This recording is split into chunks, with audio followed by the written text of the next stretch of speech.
Analyzing, implementing, and evaluating social welfare policy. 2. Learning objectives.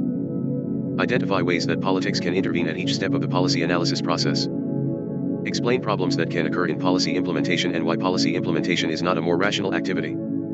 Describe the major research designs for evaluating social welfare policies and programs and the political reasons evaluation may have little effect on public policy. Chapter outline. The politics of policy analysis. 39. The politics of policy implementation. 43. Communications, resources, attitudes, bureaucracy. The politics of policy evaluation. 49. Does policy evaluation matter? Policy evaluation as a rational activity. Policy evaluation as a political activity. Why hasn't Head Start cured poverty? The phases of program evaluation. Formal research designs and affinity for DARE. Summary. 68. Americans were once confident that if Congress adopted a policy and appropriated money for it, and the executive branch organized a program, hired people, spent money, and carried out the activities designed to implement the policy, then the effects of these policies would be those that Congress intended. Today, Americans are much more skeptical about government's ability to solve social problems. Given the scrutiny public policy gets, this chapter takes a deeper look at the politics of policy analysis, implementation, and evaluation. The politics of policy analysis. Prudence dictates that, before Congress or any other legislative body passes a law, the proposed policy should be carefully studied to determine what its likely effects, including its monetary and social costs, might be. This activity is referred to as policy analysis. Policy analysis is generally defined as a rational activity. Consider these definitions from contemporary texts. Policy analysis is a process of multidisciplinary inquiry aiming at the creation, critical assessment, and communication of policy-relevant information. Policy analysis, the process through which we identify and evaluate alternative policies or programs that are intended to lessen or resolve social, economic, or physical problems. Rational policy analysis involves asking good questions about the problem to be solved and the proposals to remedy it. Dozens of techniques or methods can be employed in policy analysis. Some are relatively straightforward. For example, back of the envelope calculations are simple ways to estimate numbers that are important to defining the direction and magnitude of a problem. Other techniques are much more complex, such as various forms of theoretical or statistical modeling used to forecast or predict the future.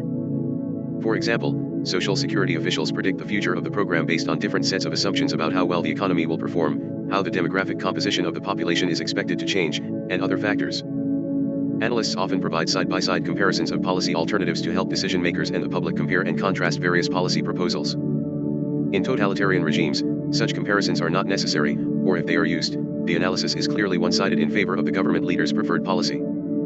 Even in a country like the United States, where scientists and the public have access to vast quantities of information, it has been noted that in many of the most important cases, analysts simply do not know the relationship between policies, policy outcomes, and the values in terms of which such outcomes should be assessed. To remedy the situation, governments, think tanks, and advocacy groups try to improve the process of policy analysis. Chapter 1 discusses steps in a rational approach to policy making. Let's look more closely at the steps in a typical rational model of policy analysis. 1. How is the problem defined? Before policy analysts can proceed with analyzing proposed policies, a problem must be identified and defined in some way. The introduction to this book noted that defining the problem to be addressed is at the heart of the political process. Some so-called policy analysts are really partisan players seeking to present their point of view. Others work for think tanks that have a particular ideological leaning. On policy issues, nonpartisan governmental entities such as the Congressional Budget Office also employ policy analysts. Theoretically, at least, policy analysts should refrain from imposing their own definition of a policy problem, although they might offer ideas about how to improve on measuring the problem more precisely. Often, however, the task of crafting some kind of workable definition falls to policy analysts, and political debate often ensues over their choice.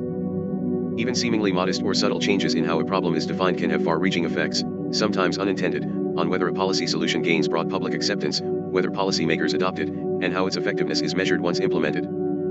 Sometimes analysts consider the possible effects of a policy proposal using different definitions of the problem. In determining, for example, how proposed changes to the Supplemental Nutrition Assistance Program might affect the number of people living in poverty, analysts may use several definitions of poverty since there is substantial disagreement over whether the government's official poverty measure is the best one to use.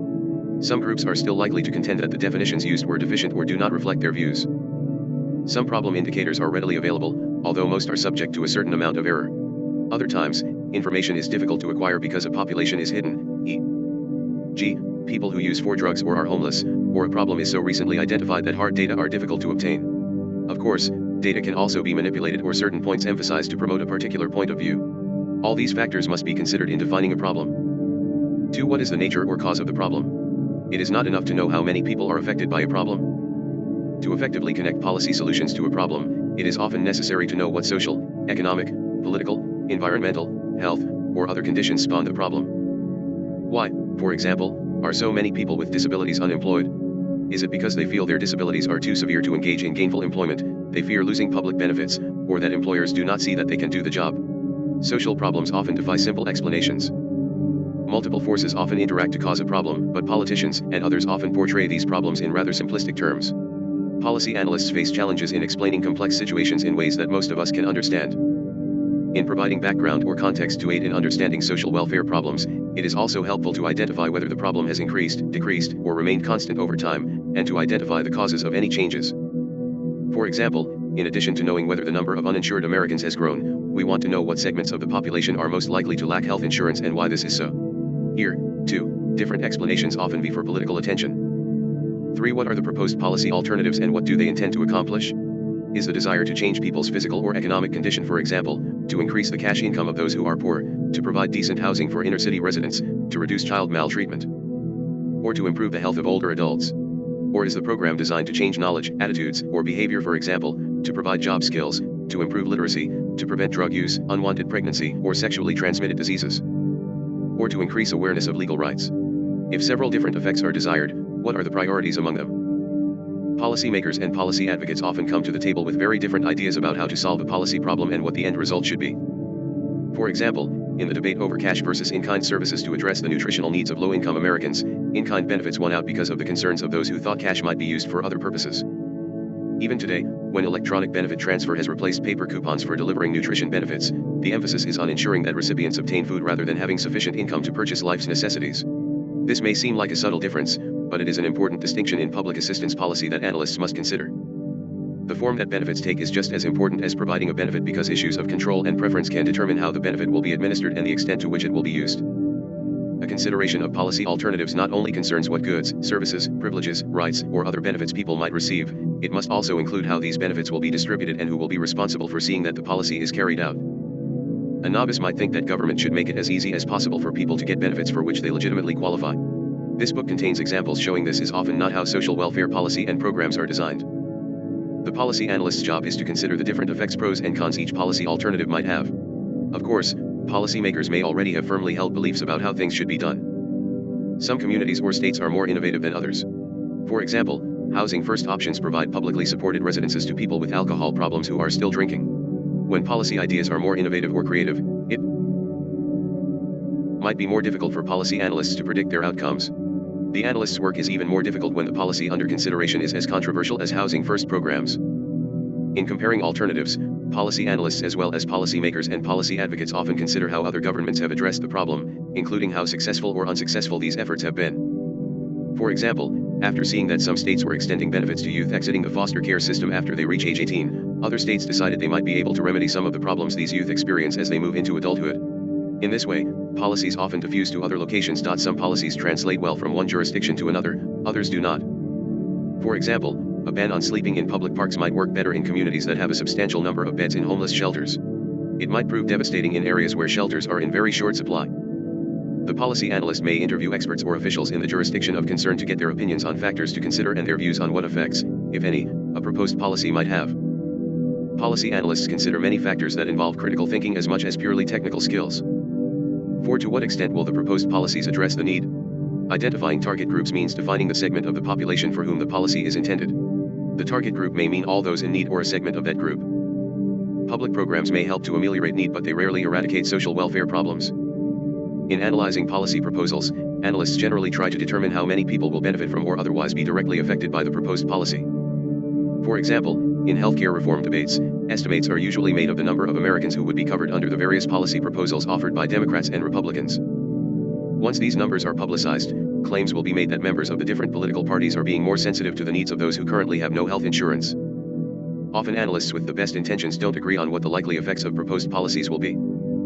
Try as they might to be neutral, they, too, have their own biases about issues and the analytical techniques that might produce the best estimates of problems and the effects of proposed policies. 5. What will the costs of the proposed policy be? Most policies require funds or other resources to be carried out. As Chapter 1 described, governments raise money for their programs through the various taxes or user fees they levy. Today, there is often a requirement that policies be cost neutral, that is, that savings in other areas will defray the policy's costs, or that the policy contains mechanisms for producing enough revenue to cover its costs. Bills introduced to legislative bodies must usually contain fiscal notes, and analysts must estimate the price tags of each policy proposal. The Congressional Budget Office has the job of attaching cost estimates to bills considered by the U.S. Congress. State and local government agencies have offices and personnel that do the same. Rational policymakers must measure benefits and costs in terms of general social well-being. Government agencies have developed various forms of cost-benefit analysis to identify the direct costs and benefits of providing aid and assistance to the average family, worker, or job trainee. Average, however, is a poor description of many individuals and families. It is also important, but difficult, to identify and measure general units of social well-being in more than dollar terms. For example, how do parenting skills programs affect the quality of children's lives? Do work requirements for parents receiving public assistance affect their children's aspirations? Policy analysts struggle with better ways to estimate health, job skills, employment opportunities, and other social values and their costs. 6. What are the possible unintended effects of the policy? Unintended effects of policies are also called spillover effects or externalities. Since these effects are unintended, they can be difficult to identify, but from the perspective of rational policy making, attempting to predict or anticipate them is crucial. For example, do emergency shelters for homeless people risk foregoing the establishment of permanent housing units for them? We can also pose questions about unintended consequences for non-target groups. For example, in communities that welcomed evacuees after Hurricane Katrina, a positive benefit might accrue to non-target groups such as the owners of empty rental units. Negative effects might accrue to other non-target groups if competition for jobs in the area also increased. If the government begins subsidizing health insurance for low-income workers whose employers do not offer health insurance, will this cause other employers to stop providing health insurance for their employees?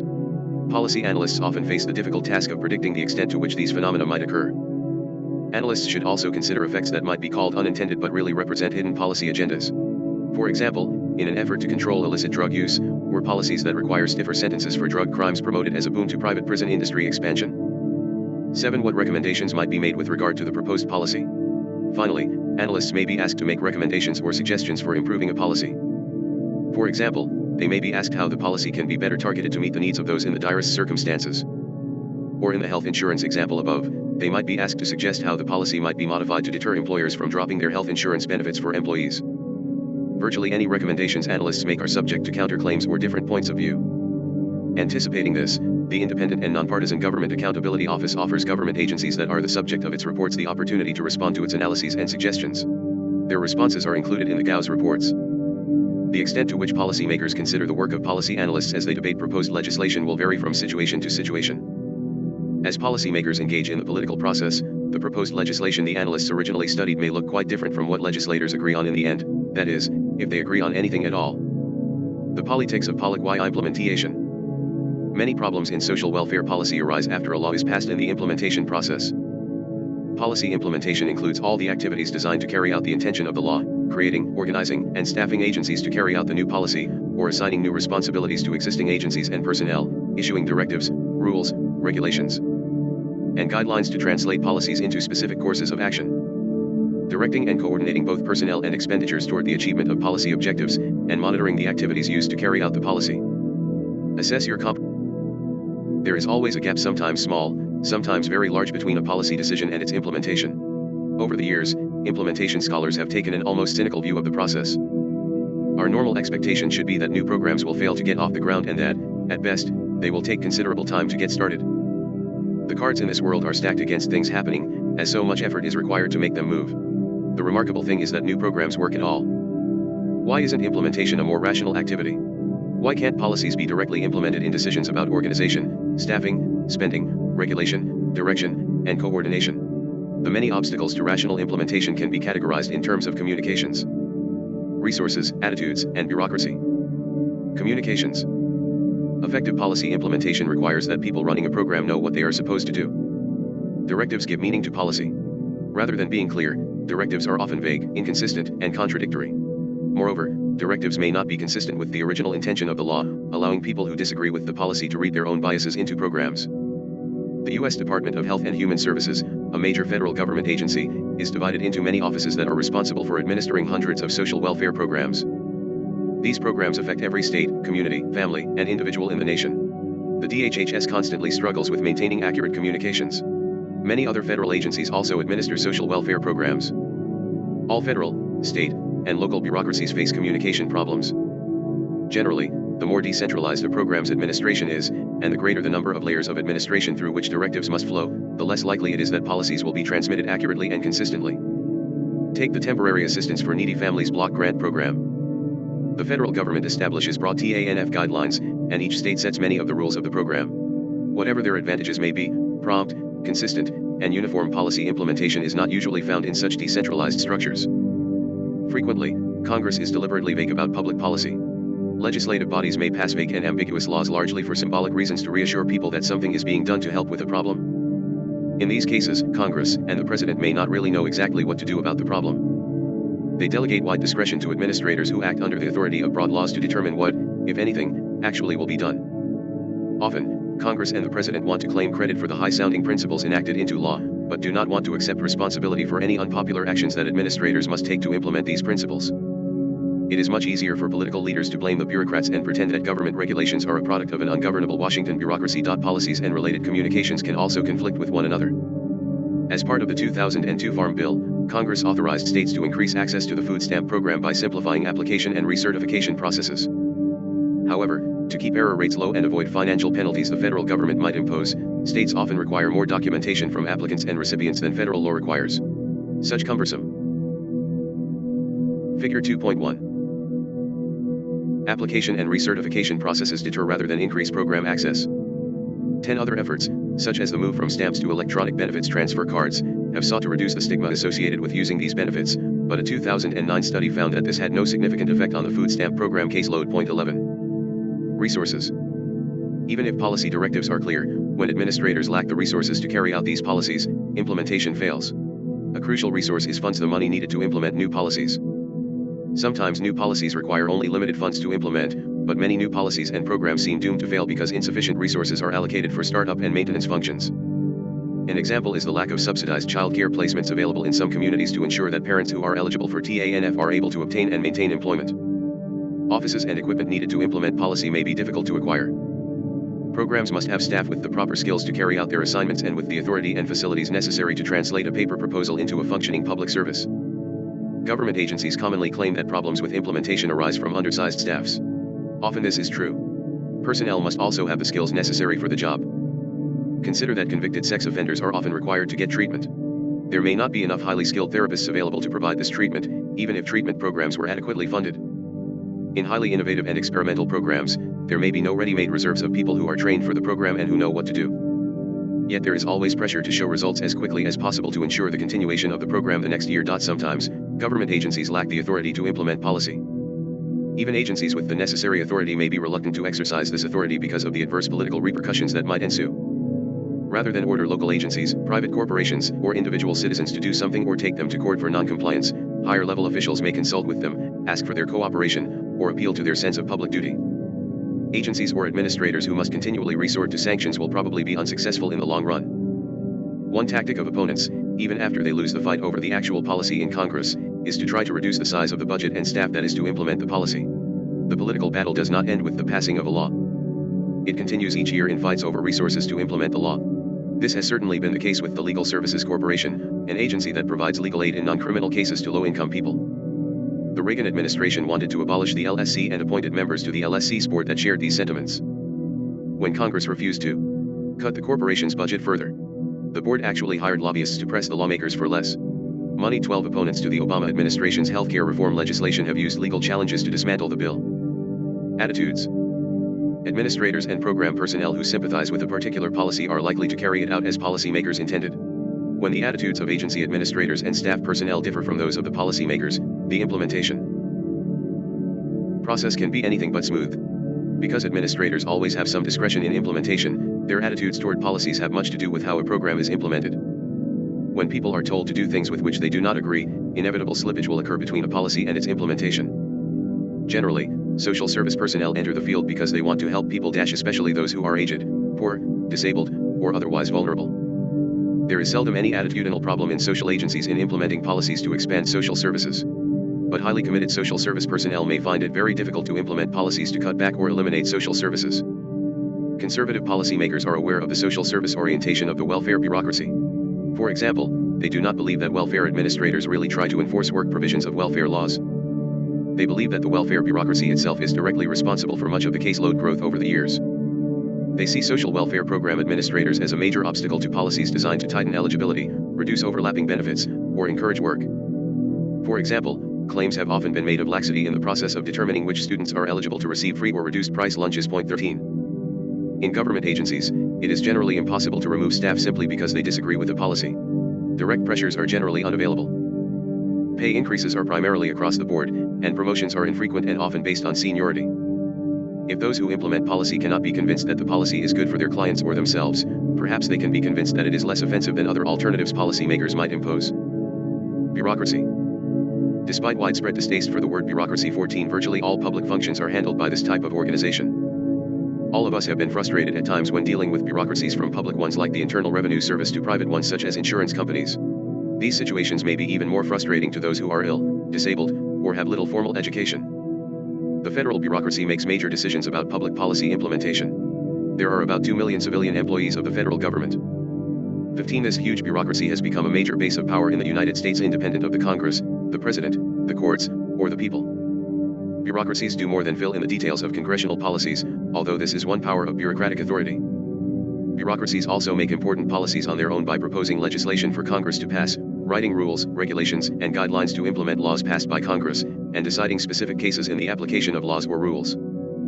Standard operating procedures are routines that enable officials to perform numerous tasks every day. SOPs save time. If every worker had to invent a new way of doing things for every case, there would not be enough time to help very many people. SOPs bring consistency in handling cases. Rules can be applied more uniformly. Lack of standardization may be at the heart of why services do not work as well as they might. For example, the Social Security Administration utilizes offices around the country to decide who qualifies for government disability assistance, but the disability determination process often lacks standardization from office to office. This may be one reason the SSA faces a huge backlog of appeals from applicants who were denied benefits. SOPs can also obstruct policy implementation because they tend to remain in force long after the conditions that spawned them have disappeared. 16. Many bureaucrats prefer the stability and familiarity of existing routines. Organizations have spent time, effort, and money in developing these routines. These sunk costs commit organizations to limit change as much as possible. This is why advocacy organizations like the Food Research and Action Center closely monitor changes in nutrition policy, publicize them, and encourage their constituents to make sure that state and local agencies implement changes that will be beneficial to those eligible to participate in the affected programs. Bureaucratic organization also affects workers' abilities to implement policy, especially when responsibility for a policy is dispersed among many governmental units. The number of governments has proliferated. There are more than 89,500 governments in the United States, a national government, 50 state governments, about 3,000 county governments, nearly 19,500 municipal governments, about 16,500 township governments, over 13,000 school districts, and more than 37,000 special districts that provide functions such as hospital and utility services. 17. Even within the national government, many departments have responsibility for various types of social welfare programs. For example, 16 federal agencies from the Department of Defense to the Department of Education share responsibility for administering the nation's illicit drug control strategy. 18. The more governments and agencies involved with a particular policy, and the more independent their decisions, the greater the problems of implementation. Every government and every agency becomes concerned with its own turf areas. Each considers its exclusive responsibility. The national government and the states frequently struggle over how states will implement federal regulations. State governments often fight with the national government to hold onto their traditional areas of authority, particularly when the federal government imposes regulations on them but fails to provide sufficient funding for the new mandate, or when the states perceive that federal rules and regulations are unfair. For example, one view is that Congress overstepped its authority when it passed the No Child Left Behind Act at President George W. Bush's urging, not only in telling states and schools what and how to teach, but in failing to provide sufficient funds to meet the new standards for students and teachers that the law imposes. Proponents of particular programs may insist to Congress that their programs be administered by separate agencies that are largely independent of traditional executive departments or other agencies. These proponents believe their projects are special. They fear that consolidating program responsibilities will downgrade the emphasis that a separate department will give to their particular program. For example, researchers who study alcohol problems have resisted a merger of the National Institute on Alcohol Abuse and Alcoholism and the National Institute on Drug Abuse. They fear that a merger will reduce attention to alcohol problems. 19. They may also be concerned about cuts in funding to support their work. Some separation of programs among governments is probably desirable. The argument for federalism, the division of responsibilities between the national government and the 50 state governments, is that it allows each state to deal more directly with the particular conditions confronting its residents. Government closer to home is sometimes thought to be more flexible, manageable, and personal than a distant bureaucracy in Washington. But some states are more generous to people in need than others, as noted in programs such as TANF and mental health services. To see that more people receive adequate services, many social welfare advocates press for centralized programs, such as national health insurance. In 1993, the government-appointed Advisory Committee on Welfare Simplification and Coordination 20 recommended replacing the country's programs with one family-focused, client-oriented comprehensive program that should be overseen by only one committee in the House and Senate, rather than the 24 congressional subcommittees oversee the various welfare programs. 21 Some states have merged their TANF, Medicaid, and SNAP applications, but given that different federal agencies are responsible for each of these programs, no serious consideration has been given to merging them into anything like one comprehensive program. Making bureaucracy more rational is a challenge to every social welfare administrator. In an effort to follow the rules and respond to so many in need, administrators may forget that they are helping consumers or clients. Administrators rarely ask for clients' input, and they may be constrained by limited resources and rigid rules and regulations about what they can do to help people. Illustration 2.1 on page 50 presents a striking example of the failures of policy and program implementation. The politics of policy evaluation. Even if public policies and the programs they spawn are well organized, adequately funded, efficiently operated, appropriately used, and politically popular, the question still arises: so what? Do they make a difference? Do these programs have any beneficial effects on society? Could we be doing something else of more benefit to society with the money and human resources devoted to these programs? Can the federal government say, for example, that TANF and Medicaid, family preservation programs, or community mental health services are accomplishing their objectives, that their benefits to society exceed their costs, and that there are no better or less costly means of achieving the same ends? What about other types of policies? For example, does greater use of border enforcement and detention dissuade illegal immigration? What effects do such policies have on family members or other immigrants who are residing legally in the United States? While policy analysts often try to predict what will happen if policies and programs are adopted, it is also their job to determine what happens after policies and programs are put into place. This activity is called policy evaluation. Does policy evaluation matter? In 1970, one surprisingly candid report by the liberally oriented think tank, the Urban Institute, argued convincingly that the federal government did not know whether most of its social service programs were worthwhile. The most impressive finding about the evaluation of social programs in the federal government is that substantial work in this field has been almost non-existent. Few significant studies have been undertaken. Most of those carried out have been poorly conceived. Many small studies around the country have been carried out with such lack of uniformity of design and objective that the results rarely are comparable or responsive to the questions facing policymakers. The impact of activities that Hurricane Katrina hit the U.S. Gulf Coast on August 29, 2005. Americans were stunned by the lives lost and damages sustained, largely because the National Weather Service had forecasted that this would be one of the fiercest hurricanes in the nation's history. Criticism was directed at the city government of New Orleans, the state government of Louisiana, and the Federal Emergency Management Agency, a part of the U.S. Department of Homeland Security. Since the disaster's size clearly outstripped city and state resources, much of the blame was heaped on FEMA. Problems at FEMA, which predated Hurricane Katrina, were blamed on its being downgraded from a cabinet-level agency, budget cuts, loss of staff, and staff with insufficient expertise to respond to problems of this magnitude. The inadequate response to Hurricane Katrina resulted in the departure of FEMA's head. An early report emphasized that the Government Accountability Office had long urged that a senior official in the White House be designated to oversee federal preparedness for, and response to, major catastrophic disasters. The report sharply criticized the DHS Secretary for leadership failures. The GAO also found that the National Flood Insurance Program was not actuarially sound, that is, premiums being collected were insufficient to meet flood losses expected in the future. Some Katrina-related deaths resulted because floodwaters poured over levees, but a greater number of deaths resulted in areas where flood walls collapsed. Some accusations were that the flood walls were poorly designed, poorly engineered, or poorly maintained. In addition to leadership failures, a major theme that emerged was communications failures within DHS and FEMA and across agencies and units of government. Many subsequent reports addressed the lessons to be learned from Katrina and contain dozens of recommendations to improve the government's response to prevent the loss of life and property. The GAO continues to monitor actions taken as a result of the Post-Katrina Emergency Management Reform Act of 2006. The lessons learned paved the way for a better response before and after Superstorm Sandy hit the Atlantic region of the United States, especially New Jersey and New York, in October 2012. FEMA was reorganized and its authority upgraded so it can intervene more quickly. Criticisms continue about the response to housing or rehousing residents, especially those who were poor and black. Some suggest that the country may be better prepared to respond to emergencies by evacuating residents than by rebuilding the communities of residents affected by such disasters. A statement by Comptroller General David M. Walker on GAO's preliminary the impact of activities that cost the public millions, sometimes billions, of dollars has not been measured. One cannot point with confidence to the difference, if any, that most social programs cause in the lives of Americans. Point 22. In the 1980s there was still considerable pessimism about social service program evaluation. Take, for example, comments by two social scientists on the state of job creation and training programs. Despite nearly 20 years of continuous federal involvement, we still have to do a good deal of guesswork about what will work and for whom. We have had substantial and ongoing difficulties in identifying what works, for whom, and why.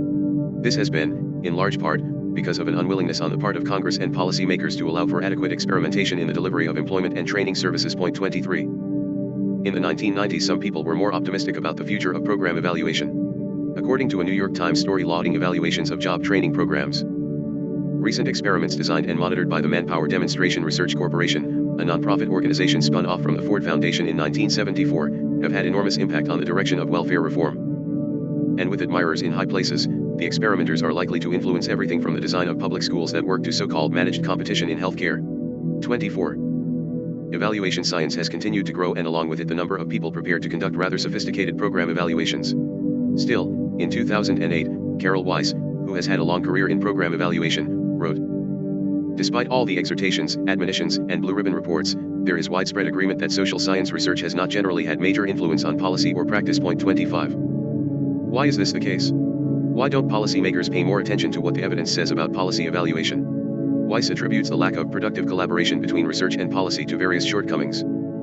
Some shortcomings lie with research and researchers. Sufficient data may not be available to produce the kind of evidence that is really needed. Programs themselves or other factors in the environment that affect them may have changed substantially by the time findings are reported.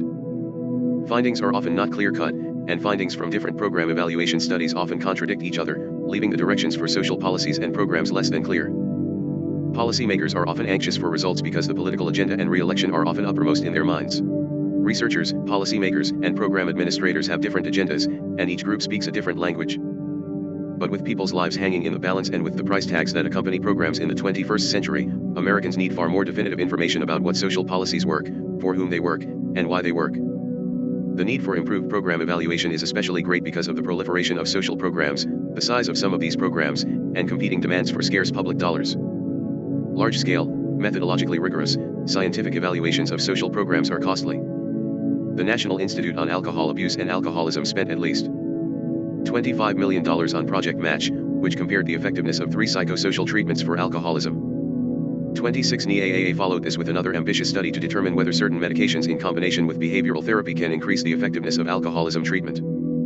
27 The Urban Institute's Assessing the New Federalism project has analyzed many of the effects of devolution, the transfer of responsibility for social programs from the federal government to the states that has occurred through legislation. Primarily the Personal Responsibility and Work Opportunity Reconciliation Act or Welfare Reform of 1996. Among the titles of ANF studies and reports are, Fewer Welfare Leavers Employed in Weak Economy and Gains in Public Health Insurance Offset Reductions in Employer Coverage Among Adults. Reports from think tanks and policy planning groups may move policymakers to take action. More often they serve as the basis for the work of scores of advocacy groups that want action on the issues that concern them the most.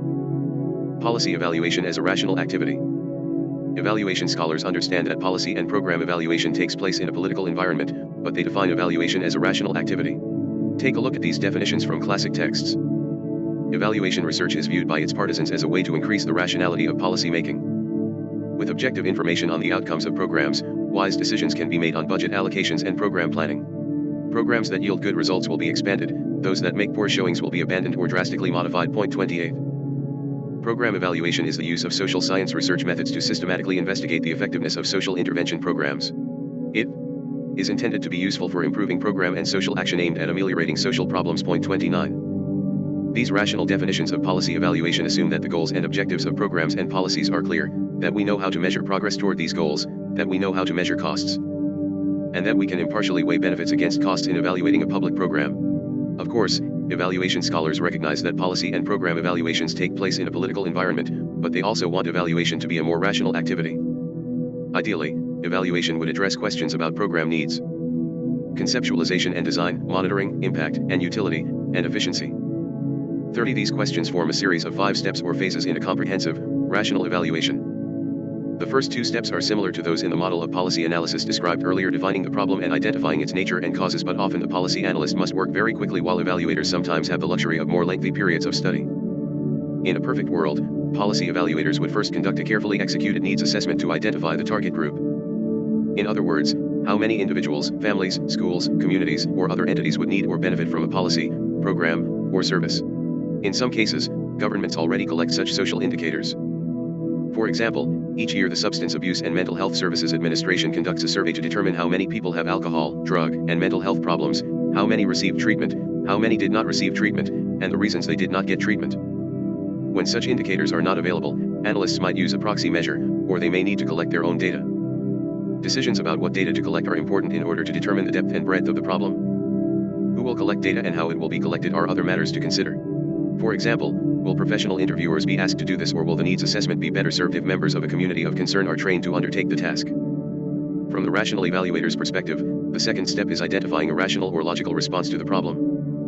What do theory and previous research or other evidence indicate about the ways that problems should be resolved? What goods, services, rights, or privileges should be provided, and how broadly or narrowly should the target group be specified? Will the goal be to serve a smaller group in the greatest need more intensely, or perhaps to serve a larger group with less intensive services? What kinds of service and delivery methods are most likely to encourage program participation? Even in cases where there is agreement on a general strategy to solve a problem, specifics are another matter. For example, stakeholders may agree that education should be a major strategy to reduce pregnancies among teenagers. But even in the face of studies that show abstinence-only education programs are ineffective, 31, they may continue to disagree on what the content of that education should contain. Some resolution is needed in order to proceed. Also critical in the conceptualization phase is the source or potential source of financing to carry out the policy and related programs. Much may hinge on what funding or other resources are available, whether they come from public or private sources, and any restrictions funders may place on the use of the funding. Another issue is sustainability, whether the funding strategy is short-term only or if funds can be generated in the long run. Some policy strategies make their way to implementation and to evaluation. In this third phase or step, the evaluator's role is to conduct a process, implementation, or progress evaluation to determine whether the policy or program is being implemented according to plan. If a clear model of treatment or services is being utilized, then fidelity to the model is important. This is accomplished by monitoring program implementation to prevent drift away from the model. If there is too much drift, we really don't know what is being evaluated. In Project Match, delivery of the 3 treatment models selected to assist people with alcohol problems was carefully monitored through methods such as experts' evaluations of tapes of the treatment sessions delivered to participants.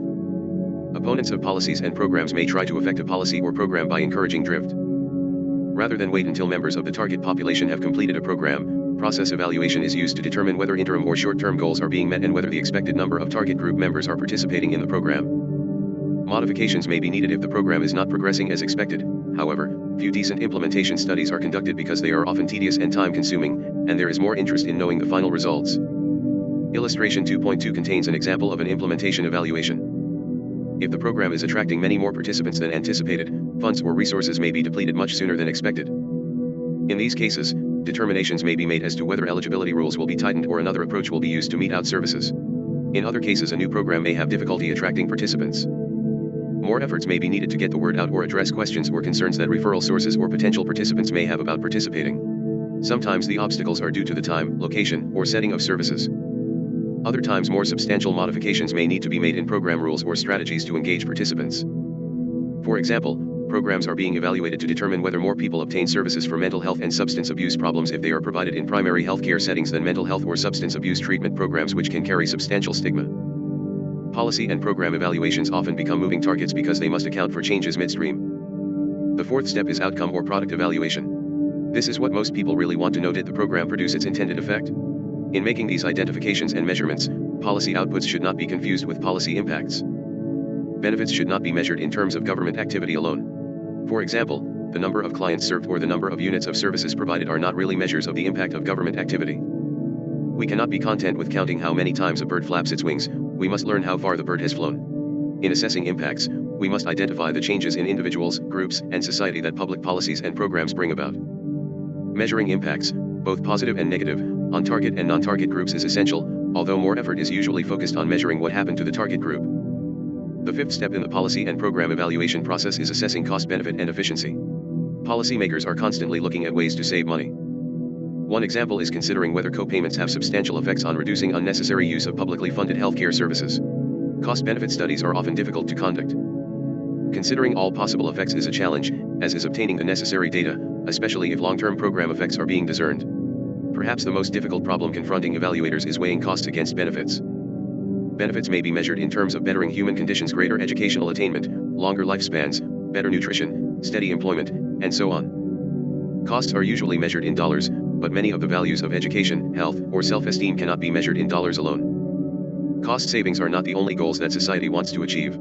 It is difficult to pursue rational evaluation when benefits and costs are measured in different ways. Policy evaluation as a political activity.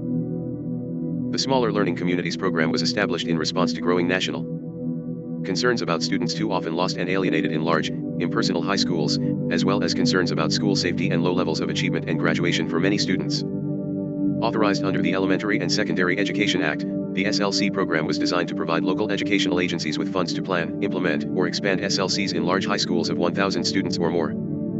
The SLC legislation allows local educational agencies to implement the most suitable structure or combination of structures and strategies to meet their needs. The implementation study of Smaller Learning Communities final report was designed to study the early implementation of the SLC program. Study findings were based on data from 119 grantees from among those funded in 2000 in the first cohort of grantees and surveyed in the spring of 2002 and fall of 2003. The report also used data from in-depth case studies of 18 grantees that intended to use freshman or career academies to structure a smaller learning community. Major implementation and outcome findings from the study included: implementation findings. The most prevalent SLC structures were freshman and career academies. Most participating schools chose to implement one or more SLC strategies, with block scheduling and teacher teams the most popular choices. Smaller learning community related professional development, although provided by nearly all schools, was not very extensive. Most schools reported they applied for SLC funds to increase overall student academic achievement of at-risk students, and student motivation. Schools reported a number of factors limiting effective SLC implementation, including scheduling and logistical issues, physical space, lack of teacher SLC professional development, and school staffing needs, especially in terms of core academic teachers and guidance counselors. While the study was primarily focused on implementation issues, some limited data on outcomes from the first annual performance reports are included in the report, along with a number of limitations and cautions in interpreting the data. The data were based on school overall statistics observed immediately before and after participation in the federal program, and in no way imply a causal connection. The data suggest an upward trend in student extracurricular participation before and after program participation. There was a statistically significant positive trend in the percentage of 9th grade students being promoted to 10th grade during the post-grant period. There was also a downward trend in the incidence of violence in SLC schools over time. The data suggest increases in the percentage of graduating students who reported they plan to attend either 2- or 4-year colleges. There were no significant trends observed in academic achievement, as measured by either scores on statewide assessments or college entrance exams over the short period of the study. Source: U.S. Department of Education, Office of Planning, Policy evaluation as a political activity. Policy and program evaluation may resemble rational, scientific inquiry, but it can never really be separated from politics. Let us look further at the political problems that make rational policy evaluation difficult, if not impossible. The smaller learning. Unclear, ambiguous program goals. As we have noted, legislative language is often purposely vague. Improve nutrition or increase school readiness are examples. There may be no specific indication of what improvements or how much improvement is intended or when it is expected to occur. Even interviews with the original legislative sponsors may produce ambiguous, or even contradictory, goals.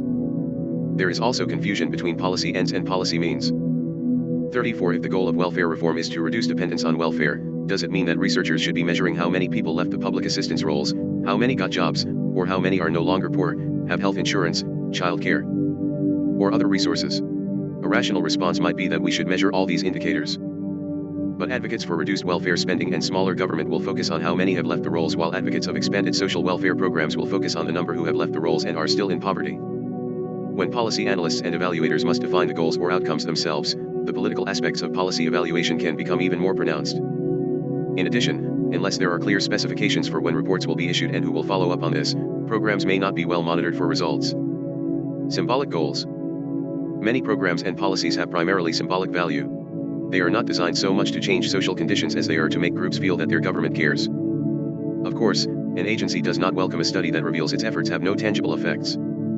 Indeed, such a finding, if widely publicized, is likely to reduce the symbolic impact of the program by telling target groups or other supporters of its uselessness. Drug prevention programs, for example, are popular initiatives, but many have done little to deter drug use. The Defense of Marriage Act might have pleased conservatives, but it was never clear how it would have saved the institution of marriage as some claimed it would. Unhappy findings. Agencies and administrators usually have a heavy investment organizational, financial, psychological in current programs and policies. They are predisposed against findings that these programs do not work, involve excessive costs, or have unexpected negative consequences.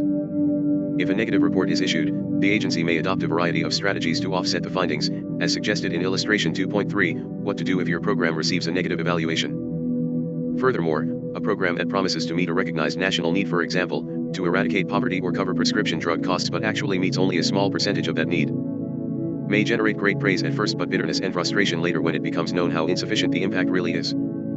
Program interference. Most serious evaluation studies involve some burdens on ongoing program activities. Accomplishing an agency's day-to-day business is generally a higher priority in the minds of program administrators and frontline workers than making special arrangements for evaluation. High-quality evaluation studies also usually require a substantial expenditure of funds, facilities, time, and personnel, all of which administrators may not want to sacrifice from their programs. What if you are faced with clear evidence that your favorite program is useless, or even counterproductive? Here is a tongue-in-cheek list of last-ditch efforts to save it. 1. Claim that the effects of the program are long-range and cannot be adequately measured for many years. 2. Argue that the effects of the program are general and intangible and that these effects cannot be identified with the crude methodology, including statistical measures, used in the evaluation. 3. If the classic experimental research design was used, claim that withholding services or benefits from the control group was unfair. Claim that there were no differences between the control and experimental groups because both groups had knowledge of the experiment. 4. If a quasi-experimental design was used, claim that initial differences between the experimental and comparison groups make the results useless. 5. If a time series research design was used, claim that there were no differences between the before and after observations because of other coinciding variables that hid the program's effects. That is to say, claim that the participant's condition would be even worse without the program. 6. Argue that the lack of differences between the people receiving the program services and those not receiving them only means that the program is not sufficiently intensive and indicates the need to spend more resources on the program. 7. Argue that the failure to identify positive program effects is due to the inadequacy of the evaluation research design or a bias on the part of the evaluators. Illustration 2.3 What to do if your program. Usefulness of evaluations. Unless chosen to dismantle a program or change it drastically, program administrators are clearly usually defensive about evaluative studies that conclude the program is not achieving the desired results. Not only is such a finding a threat to the agency, but standing alone, it fails to tell administrators why the program is failing. Agency staff may be more receptive to evaluations when they include some action recommendations that might conceivably rescue the program. But even when studies show programs to be failures, the usual reaction is to patch things up and try again. Few programs are ever abolished. Unless a program is very unpopular, any attempt to abolish it is sure to be met with protests. Evaluation by whom? A central political issue is who will do the evaluation. From the agency's perspective, the evaluation should be done by the agency itself. This type of in-house evaluation is most likely to produce favorable results. The next best thing, from the agency's perspective, is to allow the agency to contract with a private firm for an outside evaluation. A private firm that wants to win future contracts from the agency, or from any other agency, is very hesitant about producing totally negative evaluations. The worst evaluation arrangement, from the agency's perspective, is an outside evaluation conducted by an independent government agency such as the Government Accountability Office, an independent contractor hired by the government, or a state controller's office or auditor general's office. Agency staff fear that outsiders do not understand clearly the nature of their work or the problems faced by the clients they serve and that this will hurt the program. What if you are faced with clear evidence? Evaluation is threatening. Threats to everyone. Political obstacles to evaluation operate at all levels of the social service delivery system. Evaluation is threatening to elected officials because it might imply that they have developed poor policies, passed inadequate laws, provided inadequate funding in relation to need, or funded ineffective programs. Evaluation is threatening to social service administrators because it might suggest that they have done a poor job of implementing the policies and managing the programs that legislators mandated.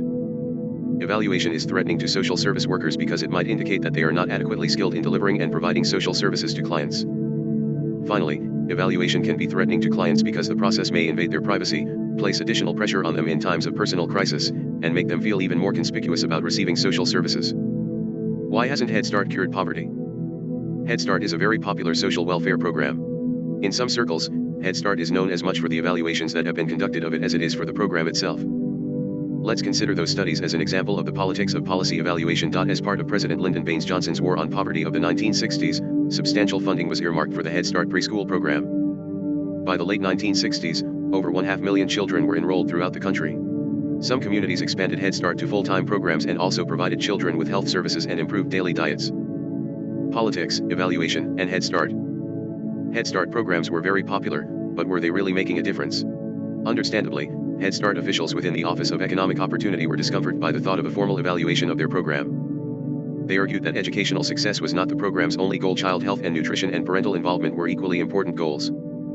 After much internal debate, Sergeant Shriver, head of the OEO and brother-in-law of the late President John F. Kennedy, ordered an evaluative study, and in 1968, a contract was given to Westinghouse Learning Corporation and Ohio University to perform the research. When Richard Nixon assumed the presidency in January 1969, hints of negative findings had already filtered up to the White House. Nixon alluded to studies showing the long-term effects of Head Start as extremely weak, prompting the press and Congress to call for the release of the Westinghouse report.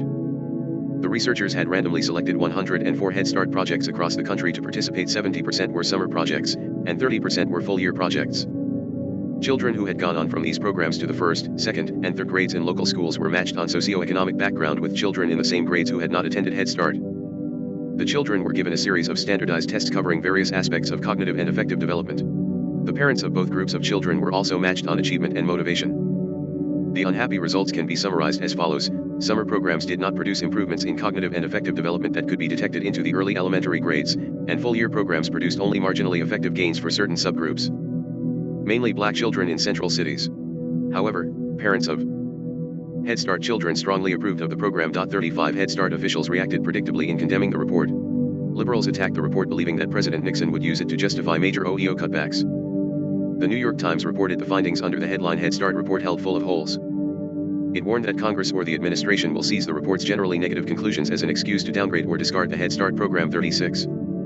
Academicians moved to defend the war on poverty by attacking methodological aspects of the study.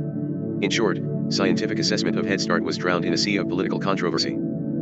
Years later, it is difficult for educators and the social welfare establishment to believe that education, especially intensive preschool education, does not have a lasting effect on children's lives. The prestigious Carnegie Foundation decided to fund research in Ypsilanti, Michigan, at the Perry Preschool, that would follow disadvantaged youngsters from preschool to young adulthood. The study was conducted with a small sample consisting of 123 children whose scores on the well-known Stanford-Binet intelligence test put them at risk of school failure. 58 of these children received a special Head Start type education at ages 3 and 4 and continued to receive weekly visits during later schooling. The others received no special educational help. Both groups came from low socioeconomic backgrounds, half their families were headed by a single parent, and half received welfare. Researchers have also reported on the progress of this small, local sample at ages 27 and 40.37. Initial results were disappointing. Most gains the children with preschool education had made disappeared by the time they had completed second grade. As children in the experimental group progressed through grade school, junior high school, and high school, their grades were not better than those of the children in the control group, although they did score slightly higher on reading, mathematics, and language achievement tests. More importantly, only 19% of those in the experimental group ended up in special education classes, compared to 39% of the control group. The former preschoolers also showed fewer delinquent tendencies and held more after-school jobs. The key to this success appeared to be a better attitude toward school and learning among those with preschool education. At age 27, compared to those who had not received the special preschool program, the female former preschoolers were more likely to have finished high school, less likely to have given birth out of wedlock, and more likely to be married and employed. The male former preschoolers had more years of marriage and earned more money. The former preschoolers also had fewer arrests and were more likely to have avoided welfare and to own their own homes. The researchers reported that the program reaped $7.16 for every dollar spent, 4/5 of it due to potential criminal justice and crime victim savings. When study participants were age 40, the program's positive results were again confirmed. But even academics and researchers who support early childhood education programs like Head Start are concerned about naive acceptance of this sevenfold benefit because evaluations of model programs like the Perry Preschool Project, which spent far more per child than does the average Head Start program, indicate what can be achieved, not necessarily what is being achieved. 38 They also note that, since each program is locally managed, there is concern about the quality of some Head Start programs, and that the long-term benefits are far more modest than the public has been led to believe. In addition, more innovation may be needed to help current generations of Head Start children who often have only one parent to support them, live in environments where substance abuse, poor education, violence, unemployment, and teen pregnancy are not uncommon, and come from diverse cultures with various languages spoken in the home. 39 As questions about effects of the quality of preschool education continued to loom, and to better determine the effects of preschool education, the federal government funded a large research study on Head Start. Using a well-designed study to improve on previous methodologies, the Head Start Impact Study selected a nationally representative sample of 84 Head Start agencies.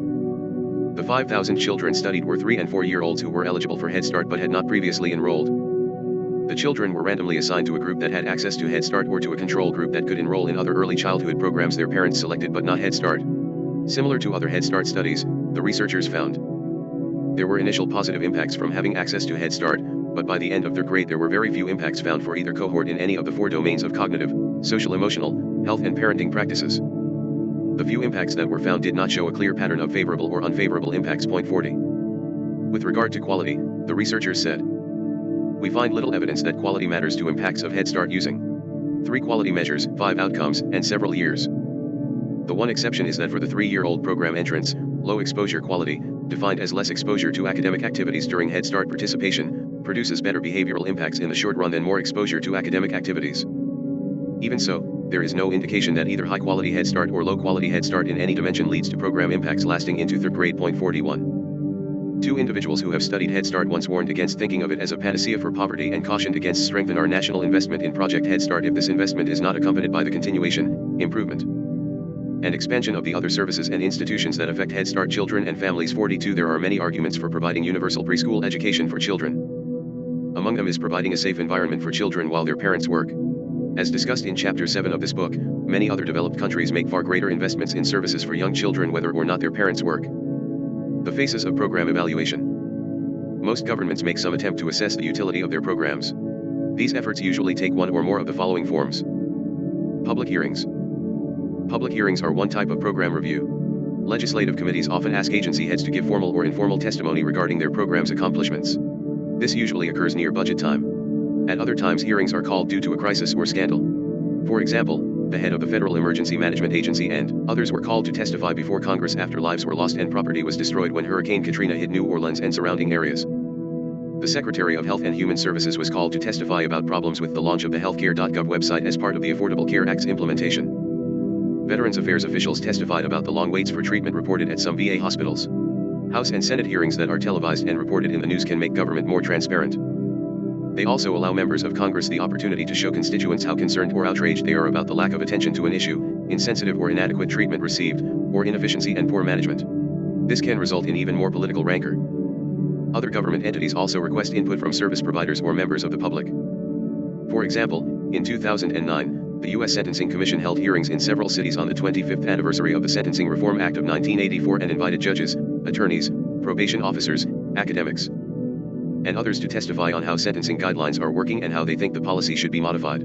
Citizen input may also be requested at the state and local level at budget time or when important changes might be made to social service allocation and delivery. Presidents sometimes hold summits or forums on particular issues. Hunger forums and education summits are cases in point. State and local agencies may also hold community forums to obtain input on homelessness, mental health services, or other social concerns. Sometimes changes are made as a result of citizen input, but often these meetings are mostly symbolic gestures. Testimonials and reports of program administrators and those served by the program are usually not very objective means of program evaluation. Unless substantial wrongdoing has occurred, public hearings frequently magnify the benefits and minimize the costs of programs. Site visits. Occasionally, teams of legislators, high-ranking federal or state officials, or expert consultants will descend on agencies to conduct investigations in the field. These teams can interview workers and clients and directly observe the agency's operation. They can accumulate impressions about how programs are being run, whether they have competent staffs, whether the programs seem to be having beneficial effects, and perhaps even whether the clients are pleased with the services. But site visits can also provide a biased view of the program. Program staff are usually on their best behavior, and clients that meet with the site visit team are usually handpicked. Program measures. Often the evaluation data agencies develop themselves describe program or output measures: the number of people enrolled in work and training programs, the number of hospital beds available, or the number of people mental health programs treat. Sometimes, these measures also indicate the impact these numbers have on society: reductions in poverty figures, the success of work trainees in later finding and holding jobs in the nation's workforce, or improvements in parenting skills that reduce the need for intervention by child protective service agencies. Government agencies also provide program reports to legislators as a public information activity. Government agencies may be required to produce annual reports. For example, federal agencies must submit annual performance and accountability reports each year to the Office of Management and Budget. That includes significant financial data, performance standards and results, and management control practices. These reports are generally posted on the agency's websites for public review as well. Comparison with professional standards. In some areas of social welfare activity, professional associations have developed their own standards of benefits and services. These standards may be expressed in terms of the maximum number of cases that a mental health, child welfare, or public assistance worker can handle effectively, or the minimum number of hospital beds a population of 100,000 people requires, or in other ways. Actual governmental outputs can be compared with these ideal outputs. Although this kind of study may be helpful, it still focuses on the outputs and not on the impacts government activities have on the conditions of target and non-target groups. Although professionals usually develop the standards, they may lack concrete data on which to determine the ideal levels of benefits and services. Having too many cases can obviously result in insufficient attention to each client, and too many hospital beds waste resources, but hard evidence is generally lacking about what optimal caseload sizes are or that these supposedly ideal levels of government outputs have significant impact. Formal research designs. Another rational approach is to conduct formal evaluation studies employing scientific research techniques.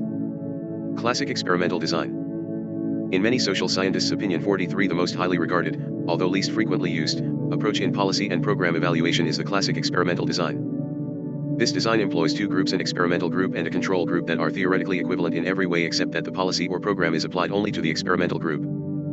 To ensure that control and experimental groups are comparable, research subjects or participants are assigned randomly to the two groups and the program must be applied only to the experimental group. After the application of the policy for a given length of time, its impact is measured by comparing the status of the experimental group with the status of the control group. The post-program status of both groups must be carefully measured. Also, every effort must be made to ensure that any observed post-program differences between the two groups can be attributed to the program and not to some other intervening cause that affected one of the groups as the program was administered. This classic research design is preferred because it provides the best opportunity for estimating changes that can be directly attributed to policies and programs. Although revered by many, the classic experimental design presents many challenges in the social sciences. Methodologically, it is difficult to avoid contamination. In social science research, many studies of new medications use double-blind procedures in which neither the person administering the medication nor the research subject taking the medication know whether it is the real thing or a placebo. This double-blind approach is nearly impossible to use when studying social interventions. Generally, both those administering the social intervention and the research subjects or participants know whether they are receiving the intervention or not. As in medication studies, potential participants in social experiments must receive clear explanations of the intervention and an opportunity to decide whether or not they want to participate.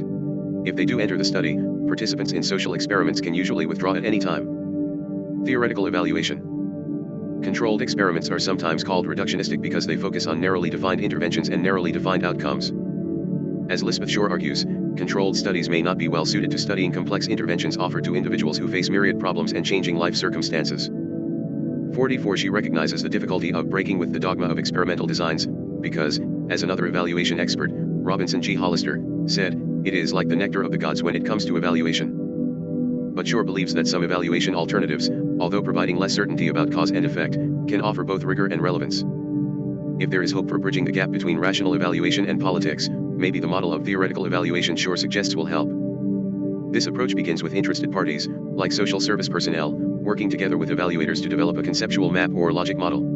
These models link theoretical assumptions about what works to promote change with interventions that flow from these ideas and with interim measures of progress as well as outcome measures. Shore offers the example of early childhood education programs. These programs are often based on assumptions that children who are ready to learn do better in school than children who are not ready to learn. Given these assumptions, policies and programs would focus on factors that appear to be most useful in helping children become ready to learn, such as good health, proper nutrition, high-quality preschool education, and supportive families. Interim measures might include more children receiving regular. Figure 2.2. Healthcare, more children enrolled in high-quality preschool education programs, and more families receiving supportive services like decent housing, earlier intervention to prevent child abuse or neglect, and education to help them read to their children and encourage learning. As program personnel deliver services and review with evaluators interim and outcome measures, the conceptual map is refined, hopefully leading to more effective services and improved outcomes for children and their families, such as better school performance.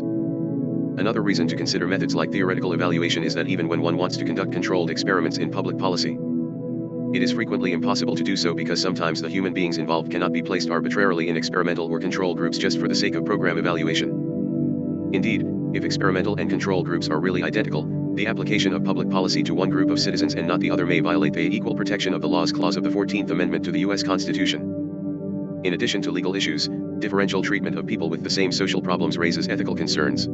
Social workers and other human service professionals may find it unacceptable to deny what may be a promising treatment to clients, even if better program evaluation is desired. Quasi-experimental design. Frequently, it is only possible to conduct studies that compare individuals and groups that have participated in programs with those that have not, or to compare cities, states, and nations that have programs with those that do not.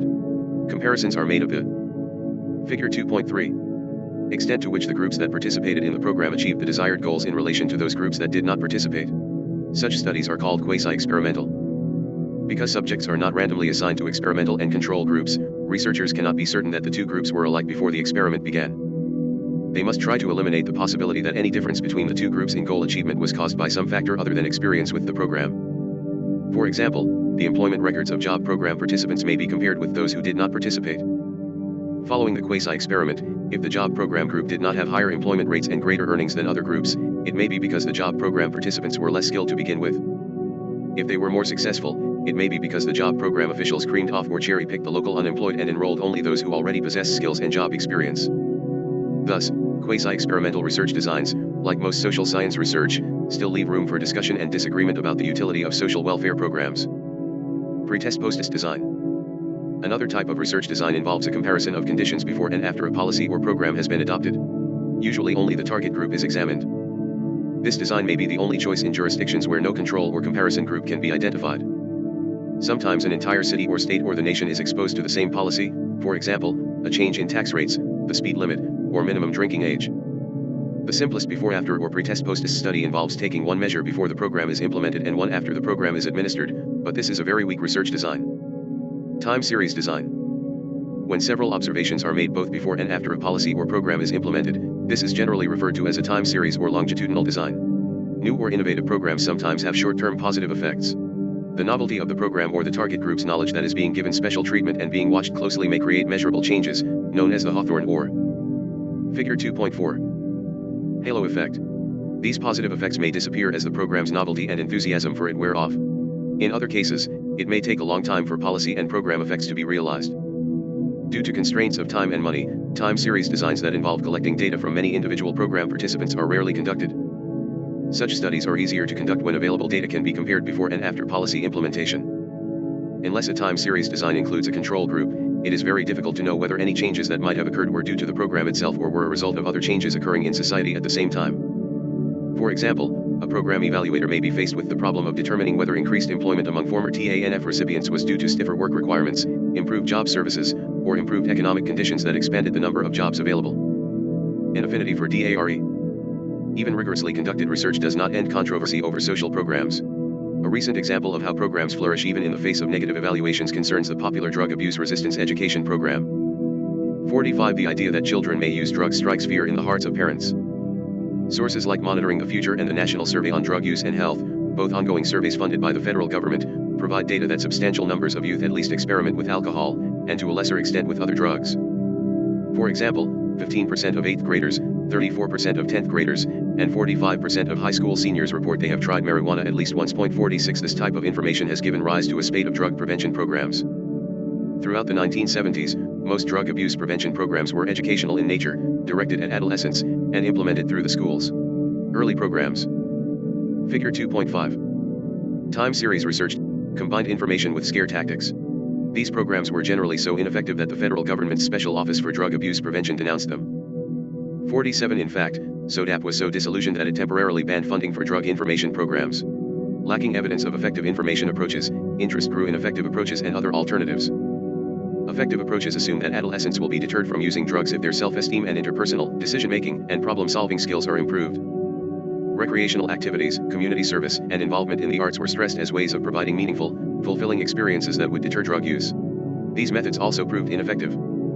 Then a new generation of programs began to emerge based on theories of social and cognitive inoculation that address children's social milieu. These approaches are based on the premise that if adolescents are provided with counterarguments and techniques with which to resist peer pressure to use drugs, as well as factual information about drugs, they are more likely to abstain. In 1983, DARE was established as a joint project of the Los Angeles Police Department and the Los Angeles Unified School District. 48 Combining elements of effective education and social inoculation, it was initially designed to help 5th and 6th grade students recognize and resist peer pressure, a major factor in youths experimenting with alcohol and drugs. Several lessons focused on building self-esteem, others emphasized the consequences of alcohol and drug use and identification of alternative ways to cope with stress, gain peer acceptance, and have fun. Most important, the program taught students ways to respond to peers who offered drugs, and it helped them practice these techniques. The curriculum contained 17 classroom sessions conducted by a police officer, coupled with other activities taught by the regular classroom teacher. Curricula were also developed for middle and high school students to reinforce the lessons taught during the 5th and 6th grades. DARE reported that its program was used in 75% of all school districts in the United States and in 43 foreign countries. A great deal of public funding has gone to support DARE, and initial reports suggested that the program was effective.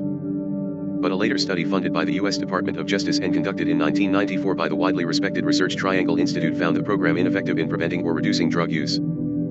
49. The DOJ refused to approve the report, and DARE hoped to prevent its publication. 50. According to Carol Weiss and colleagues, DARE had a tendency to mobilize its considerable political support whenever evidence suggested that it was not successful. 51. Subsequent reports also did little to dull enthusiasm for DARE. A 10-year follow-up study by researchers at the University of Kentucky found no reliable short-term, long-term, early adolescent, or young adult positive outcomes associated with receiving the intervention. 52. The Kentucky researchers also noted that even though most children do not use drugs even when they do not participate in a drug prevention program, HES, feel-good programs are ones that everyone can support, and critical examinations of their effectiveness may not be perceived as necessary. 53. The Government Accounting Office also reviewed the major evaluations of DARE, and in a 2003 report stated, E6 long-term evaluations of the DARE elementary school curriculum that we reviewed found no significant differences in illicit drug use between students who received DARE in the 5th and 6th grade and students who did not.